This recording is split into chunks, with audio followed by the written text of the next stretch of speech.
Et si Jésus revenait? Shalom bien-aimés dans le Seigneur. Notre méditation du jour s'intitule « Et si Jésus revenait ?» Nous tirons notre texte en Matthieu 25, 13 qui nous dit ceci. « Veillez donc, puisque vous ne savez ni le jour ni l'heure. » Alléluia. En dépit de ce que vous vivez, n'oubliez pas qu'il y a un enlèvement auquel vous devez prendre part, car Jésus revient bientôt. Cette expression n'est pas un slogan, mais une sonnerie d'alarme pour que vous puissiez vous préparer chaque jour à l'enlèvement. Ne laissez pas la course au succès et à l'acquisition des biens matériels vous détourner de l'essentiel qui est d'entrer au ciel auprès de Dieu.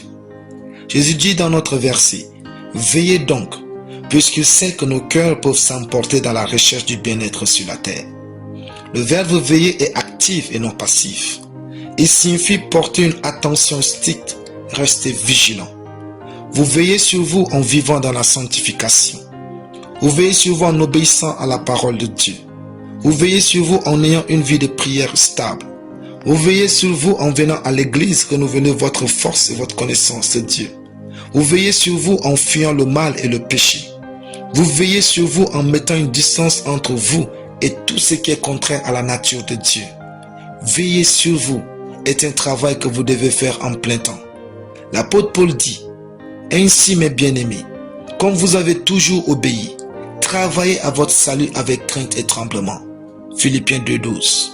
Veillez donc sur vous, puisque vous ne savez ni le jour ni l'heure. Ne vous laissez pas tromper par vos sentiments et les autres que Jésus revient bientôt est une simple phrase que les chrétiens aiment juste dire.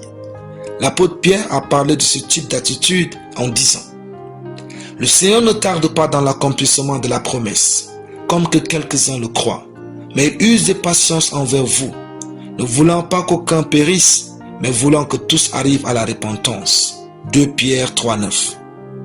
Dieu tarde pour l'intérêt d'un grand nombre. Il veut que tous soient sauvés. Et Pierre ajoute au verset 10, « Le jour du Seigneur viendra comme un voleur. » Veillez donc sur vous.